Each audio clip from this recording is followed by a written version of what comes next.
So today we're going to be spending time talking about continuous improvement in our remote and hybrid instruction. And at a really, just kind of generic broad level, when you think about continuous improvement, it's this idea of ongoing effort to improve products, services, or processes. So really, this is just us trying to continually improve our courses, make them better over time.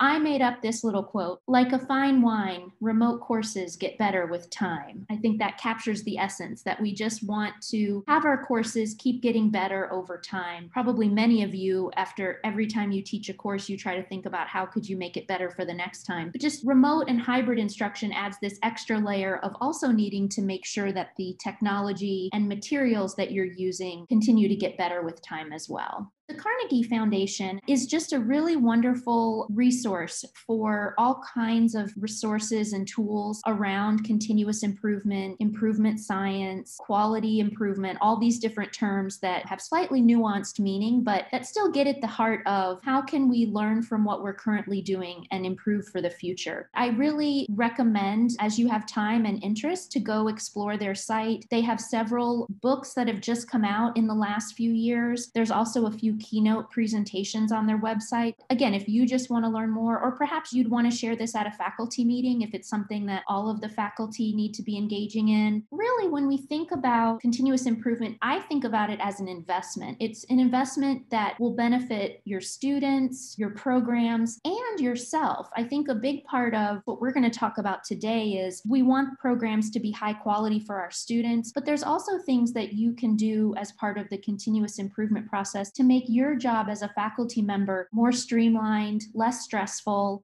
In order for continuous improvement to actually have meaning and value, it needs to be grounded in data. So we can always have hunches about things that we think are happening, but really the best way to go about it is to be utilizing and collecting data to help inform our processes and decisions. What would you be collecting data on? Well, one area is course planning. And so you might be evaluating, is this remote or hybrid course equivalent to a face-to-face experience in terms of quality and in terms of university credit hour requirements? You might evaluate the course in terms of how it supports students. So how much communication, what kind of communication, to what degree is this course fostering inclusion? How is the schedule working? How are students supported in terms of technologies? Does the course provide access to resources and services that students can avail themselves of? Structuring courses so that there's plentiful opportunities for instructor-student interaction, where students have the opportunity to ask you questions as the instructor, to receive answers and obtain feedback. So you might want to collect data on how many interactions do students have with you over a semester. You might want to collect data and examine the student-to-student interactions. How much are students actually collaborating and discussing with one another? Materials and media. As part of continual improvement, you always want to be evaluating, are the materials and media you're using appropriate for remote teaching? Are they accessible? Making sure that all of your materials in an online environment are accessible, multifaceted, and varied. And then you might want to be thinking about your assessment and feedback. Are the assessments planned and clearly outlined? Are they equitable? Are they transparent? Are they rigorous? And are students able to complete them with integrity and with high quality performance? Now that we have some ideas about things you might want to examine and evaluate in your course, where can the data come from?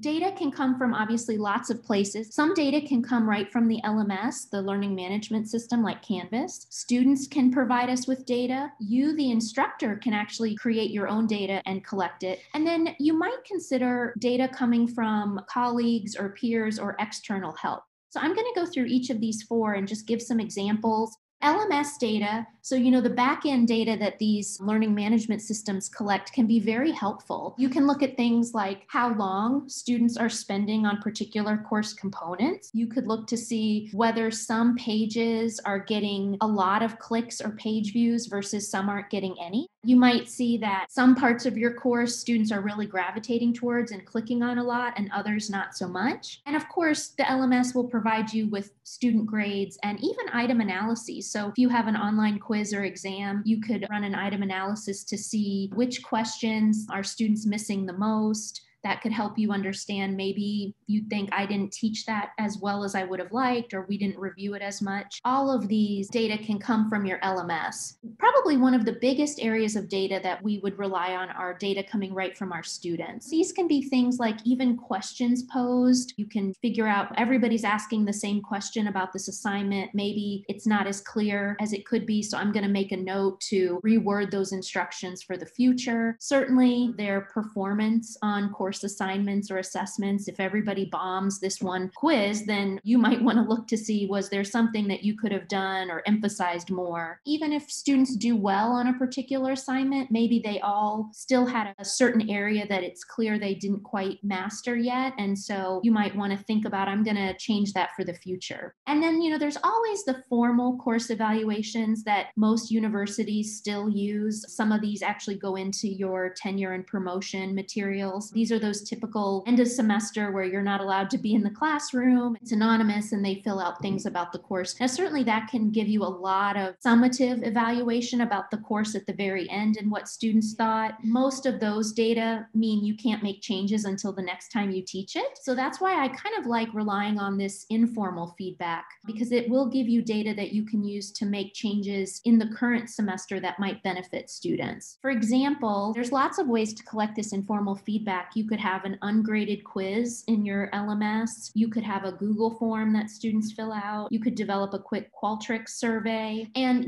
many of these features allow things to be submitted anonymously. I think that's the biggest thing I found is I tend to get much more honest and candid feedback if students know that they can submit it anonymously. I think we'd all be the same way. You'd be a little more guarded if somebody knew who you were if you were submitting the feedback. Here's one example. One faculty member does a weekly survey for students, and she asks these particular questions. And it's really each week just to get a sense of how students are doing in terms of their engagement, what is helpful to their learning experience, what concepts confused you the most, are there any other challenges or successes you'd want me as your instructor to know? So this is one option where you can kind of give this. You could put this in an ungraded quiz or a Qualtrics survey, and everybody submits it. I actually have a little bit of a modification to this that I've done that I think works well. One of the things I found is, as much as I like the weekly surveys, about halfway through, I think students get survey fatigue and they kind of get tired of filling it out, which I can understand. And so what I've started doing is I still get weekly feedback, but I rotate the students. So I have students in block A, let's say it's 5 students. They're going to give me weekly feedback on weeks 1, 5, and 10. And group B is going to give me feedback on weeks 2, 6, and 11. That way I still, and in general, if I get feedback from 5 students, I can probably find some common themes across what they're saying. But that way the students know they only have to do it 3 times a semester. So I tend to get more helpful information because they're not just tired of taking the survey. So that's a nice little tweak.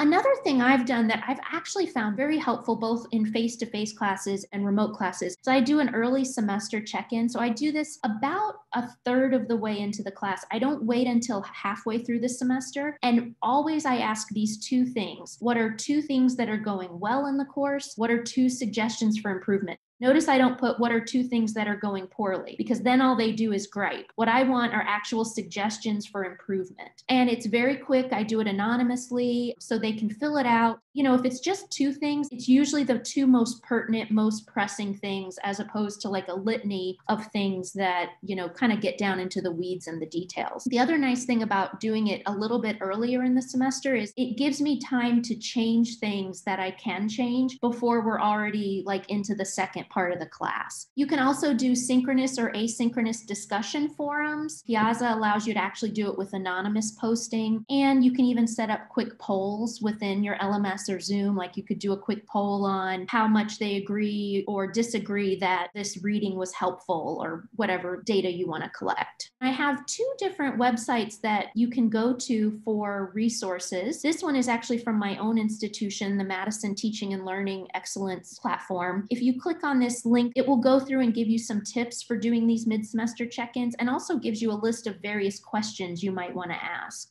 The other institution that has put out some really great resources on this is Stanford. They have a whole section on recommendations for collecting and responding to online feedback. This is a great resource if you want to think about doing one of these kinds of mechanisms for collecting feedback. You could go here and they have a lot of things already set up for you that you could use, including sample Google Forms that you could actually just copy and paste and send to your students. One of the recommendations that they have for the student data is to always thank students for honest and candid feedback. They are taking time to provide you with that information, so make sure to thank them. Review it with the class so that they get a sense of what other people are feeling in the class, as well as then it lets them know that you actually did something with the data. I think one of the harmful thing you can do is collect data like this and then never do anything with it, because then it will kind of reinforce to students that you collected all this data and you're not actually listening to us or doing anything with it. So you don't want to send that message to your students. When you do review the feedback, you probably would want to indicate one of three things. There may be some things that you can change immediately about your class with them right there in it. I'm sure they would appreciate that. You may have to tell them there are things that you can change, but it can't happen until the launch of the next course. For example, if you based your course around this very big summative kind of assignment, and for some reason they don't like that assignment, it might be something you can change, but probably not until the next iteration of the course. And then, there's always things that you just can't or don't want to change. And in those cases, I think it's fine to say you just want to give them a reason why. Just because it's a suggestion that they have doesn't mean you have to actually do it. And here's just a case in point. These are literal comments I've gotten on the check-in, what's two things going well, what's two suggestions for improvement. These are actual student responses that I've gotten over the years. And so, I talk to them about, I would love to bring snacks every week, but there's 50 of you and I don't have enough money. Or the one, my job starts at 5:45, can we end early? Well, no, that's not a change I'm going to make, So I think it's just important to think about that and just know that you don't have to respond to everything. But if there are comments that actually would improve the class, I think it's good to go ahead and try to do those. There are data you can collect from yourself as the instructor, including your own memos and field notes. I know I have had those times where I record a lecture or I have a group discussion and I'm like, wow, nobody talked. I had to pull it out of them. Okay, I'm going to change that for next time. In the case of online learning, a link broke or the video is no longer available. You want to make notes of those things so next time you teach, you don't experience that same kind of hiccup. You can also collect your own time log, like how long is it taking me to grade the discussions or this assignment? Remember, continuous improvement can help yourself. If there's a way that you can change something so you're not spending hours grading something that maybe isn't even that important to the course, be trying to collect that data so you know where to make those changes. And then you can feel justified. This one assignment, it actually didn't bring a lot of value and it took the students and me a lot of time. I'm okay getting rid of it for next time. And then finally, you can also collect some data from colleagues or peers. Go and visit other instructors' sites, play around, see if they'll let you enter in as an auditor or a guest to see what ideas you might want to steal. You could ask someone, one of your colleagues, to do a peer review of your teaching, come in and watch a module or sit in on a synchronous class and just give you some ideas. They might be able to see something that you're not able to see because you're so close to it. You can also complete a self-evaluation of your course, and this website here will take you to a 4-part self-evaluation where you're asked to rate certain parts of your course, and then you can look to see where they recommend you might spend some more time thinking about something in your course, or it at least just helps you look at things about your course that maybe you haven't looked at before.